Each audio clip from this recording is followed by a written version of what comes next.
তুমি তো আমাদের সেই রব, তুমি তো আমাদের সেই মালিক ও খালিক আল্লাহ, যিনি মাওলা। আমরা তোমার কাছে কোনো দোয়া করিনি, কিন্তু মাওলা তুমি তোমার সৃষ্টির মাঝে সর্বশ্রেষ্ঠ মানুষ আমাদেরকে বানিয়েছ। কখনো দোয়া করিনি মাওলা, তথাপিও মাওলা তুমি আমাদেরকে ওই মানুষগুলোর মাঝে সর্বোত্তম ইমানদার হিসেবে কবুল করেছ। ওই ইমানদারের মাঝে আবার সর্বশ্রেষ্ঠ উম্মতে মুহাম্মাদি হিসেবে কবুল করে আহলে সুন্নাত ওয়াল জামাতের আকীদা দিয়ে দাওয়াতে ইসলামের এই মাদানী পরিবেশ দিয়েছ মাওলা। দয়ার উপর দয়া, দয়ার উপর দয়া, দয়ার উপর দয়া করেছ মাওলা। আরও দয়া চাই মাওলা, বিনা হিসেবে এই নাফরমানদেরকে তুমি ক্ষমা করে দাও মাওলা। তুমি যদি আমাদেরকে ক্ষমা না করো, কেউ আমাদের ক্ষমাকারী নেই মাওলা এ করিম আল্লাহ। তোমার রবুবিয়তের ওয়াসিতা, তোমার রহমানিয়তের ওয়াসিতা, তোমার গাফফার আর সাত্তার নামের ওয়াসিতা মাওলা, তুমি আমাদের জিন্দেগির গুনাহকে মাফ করে দাও। আমাদের প্রিয় বাবাকে, প্রিয় মাকে ক্ষমা করে দাও মাওলা করিম। মনে পড়ছে সেই প্রিয় মায়ের কথা, যখন মায়ের রমজান আসতো, মা বলতো রমজান মাস চলে আসছে, প্রস্তুতি নাও। আর সেই মা বলবে না। আর সেই প্রিয় মা সাহরির সময় আমাদেরকে আর ডেকে দেবে না, ইফতারির সময় আর নিয়ে দোয়া করবে না। ওই প্রিয় বাবা যিনি ঈদের সময় আমাদের জন্য নতুন পোশাক নিয়ে আসতো, কিন্তু নিজে পুরনো পোশাকটা পরে থাকতো, সেই যে প্রিয় বাবাকে কবর রেখে এসেছি মাওলা। জানি না কেমন রেখেছো প্রিয় বাবাকে, প্রিয় মাকে। হে আল্লাহ, আমরা যারা হাত তুলেছি আমাদের অনেকের প্রিয় বাবা, প্রিয় মা যে পৃথিবীতে নেই। জানি না কেমন রেখেছো প্রিয় মাকে। দুনিয়ার সবার তো খবর নিতে পারি অপর প্রান্ত থেকে পৃথিবীর, কিন্তু বাড়ির পাশে কবরস্থানে মাকে যে কবর রেখে এসেছি, জানি না কেমন রেখেছো মাওলা। আমাদের প্রত্যেকের পিতা মাতাকে তুমি ক্ষমা করে দাও হে আল্লাহ, তাদের কবরকে জান্নাতের বাগান বানিয়ে দাও মাওলা। প্রত্যেকের পিতা মাতার রুহে পাকে ইসালে সওয়াবকে পৌঁছিয়ে দাও। আমাদের মুরব্বিয়ানি কেরাম সবাইকে তুমি ক্ষমা করে দাও হে আল্লাহ। মাওলা, তুমি আমাদের কলবকে তোমার মারিফাতের আলো দ্বারা আলোকিত করে দাও হে আল্লাহ। আমাদের নামায়ে আমলের সকল গুনাহকে তুমি মিটিয়ে দাও। আল্লাহুম্মা ইন্নাকা আফুবুন কারীম। মাওলা, তুমি ক্ষমাশীলতাকে ভালোবাসো। আল্লাহুম্মা ইন্নাকা আফুবুন কারীম, নিশ্চয় তুমি ক্ষমাশীল। আল্লাহুম্মা ইন্নাকা আফুবুন কারীম তুহিব্বুল আফওয়া ফা'ফু আন্নী ইয়া গফুর। মাওলা, তুমি ক্ষমাশীলতাকে ভালোবাসো, আমাদের প্রত্যেককে তুমি ক্ষমা করে দাও হে আল্লাহ আজ্জা ওয়া জাল। মাওলা কারীম, আমাদের সকলের ঋণগ্রস্ততা, অহেতুক মামলা মোকদ্দমা, রোজগারহীনতা, অবাধ্য সন্তানে পেরেশানি সহ সকল প্রকার বালা মুসিবত থেকে মুক্তি দান করো। মাহে রমজান আমাদের কাছে আসছে, মাহে রমজান আসছে, পবিত্র দিন আসছে, ইবাদতের দিন আসছে মাওলা। এই ইবাদতের দিনগুলো যেন আমরা ব্যবসায়িক কাজে সময় না কাটাই, দুনিয়ার কাজে সময় না কাটাই মাওলায়ে কারীম। এই নিয়ামতকে যেন আমরা গ্রহণ করি, আমরা যেন ইতিকাফে শামিল হতে পারি, সেই তৌফিক দান করো। দাওয়াতি ইসলামীর পক্ষ থেকে যে 1 মাসের ইতিকাফ হবে মাহে রমাদানে, মাওলায়ে কারীম আমি যেন সেই ইতিকাফে শরীক হতে পারি, অপরকে নিয়ে আসতে পারি, তুমি সেই তৌফিক দান করো হে আল্লাহ আজ্জা ওয়া জাল। মাওলায়ে কারীম, 360 আউলিয়ার পুণ্যভূমি আমাদের এই মাতৃভূমি বাংলাদেশের প্রতি তুমি খাস রহমত নাজিল করো। সকল প্রকার অভ্যন্তরীণ ও আন্তর্জাতিক সকল ষড়যন্ত্র থেকে আমাদের এই প্রিয় মাতৃভূমি বাংলাদেশকে হেফাজত করো। বিশ্বের বুকে আমাদের দেশকে মাওলা শক্তিশালী রাষ্ট্র হিসেবে সুপ্রতিষ্ঠিত করো। হে আল্লাহ আজ্জা ওয়াজাল মাওলাই করিম শেখে তরিকত আমির আহলে সুন্নত সহ সকল উলামায়ে আহলে সুন্নত মাশায়েখ আহলে সুন্নতকে মাওলা তুমি হেফাজত করো। মাওলা আমাদের প্রত্যেকেই যেন আমরা আমাদের আমলের হিসাব নিতে পারি। হে আল্লাহ আমাদের প্রতিদিন যেন মাওলাই করিম নেক আমল বইয়ের উপর রেসালার উপর আমল করতে পারে সেই তৌফিক দান করো। হে আল্লাহ আমাদের জাহির এবং বাতিনকে তুমি পরিশুদ্ধ করে দাও। হে আল্লাহ আমাদের জাহির এবং বাতিনকে তুমি পরিশুদ্ধ করে দাও। হে আল্লাহ মাওলাই করিম আমাদের প্রত্যেকের কলবকে তোমার মারিফাতের আলো দ্বারা আলোকিত করে দাও। আমাদের আপন আপন পীর ও মুর্শিদের ফয়েজ ও বরকত দ্বারা আমাদের সিনাকে মুনাব্বর করে দাও। কি মাওলাই করিম সারা বিশ্বের নির্যাতিত নিপীড়িত মুসলমানদেরকে তুমি হেফাজত করো। সকল মুসলমানদেরকে মাওলা তুমি এক আর নেক বানাইয়া দাও। ইন্নাল্লাহা ওয়া মালাইকাতাহু ইউসাল্লুনা আলান নবী ইয়া আইয়ুহাল্লাযীনা আমানু সাল্লু আলাইহি ওয়া সাল্লিমু তাসলিমা সাল্লাল্লাহু তাআলা আলা মুহাম্মদ সাল্লাল্লাহু আলাইহি ওয়া সাল্লাম বিহাক্কি লা ইলাহা ইল্লাল্লাহু মুহাম্মাদুর রাসূলুল্লাহ ইয়া নবী সালাম या रसूल सलाम अलैका या हबीब सलाम अलैका सलावतुल्लाह अलैका मैका छेड़े के नाना मदनी मदीने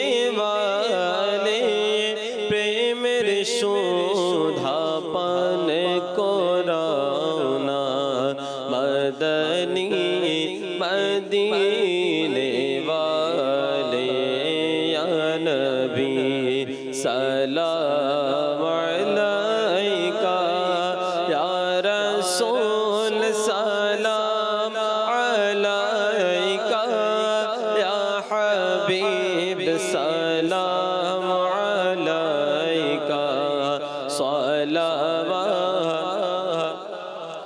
अलैका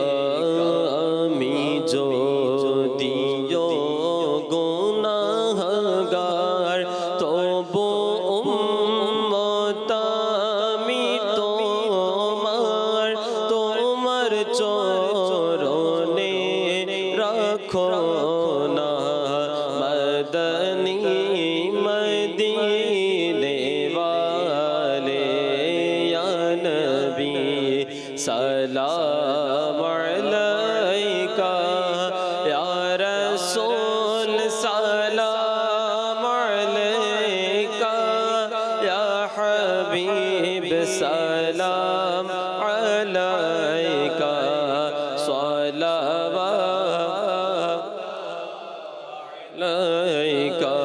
जी सुहानी घड़ी चमकाते का चांद उस दिल अफरोज़े साअत पे लाखों सलाम मुस्तफ़ा जाने रहमत पे लाखों सलाम शम्अ बज में हिदायत पे अलाम गौसे आज़म इमामों तो का वन्नों का जलवाए शाने कुदरत पे लाखों सलाम डाल दी क़ल्बों में अज़मत मुस्तफ़ा सैयदी आला हज़रत पे लाखों सलाम मुस्तफ़ा जाने रहमत पे सलाम शम्ए बज में हिदायत पे लाम कदरिया चिश्तिया नक्शबंद मौजा दे दिया सारे पीरे तरीक़त पे लाखो सलाम फैज़ से के लाखो नमाज़ी बने फैज़ से जिनके लाख इमाम सजे उस अमीर अहले सुन्नत पे लाखो सलाम मुस्तफ़ा जाने रहमत पे लाखो सलाम शम्ए बज में हिदायत पे लाखो सलाम सुब्हानक अल्लाहुम्मा व बिहम्दिका ला इलाहा इल्ला अंता अस्तगफिरुका व अतूबु इलैक सुब्हानक अल्लाहुम्मा व बिहम्दिका ला इलाहा इल्ला अंता अस्तगफिरुका व अतूबु इलैक सुब्हानक अल्लाहुम्मा व बिहम्दिका ला इलाहा इल्ला अंता अस्तगफिरुका व अतूबु इलैक अस्सलातु वस्सलामु अलैका नबी अल्लाह व अला आलिका वस्सहबिहि চারিদিকে হোক প্রসার নেকির দাওয়াত উম্মত হোক খোদা ভীরু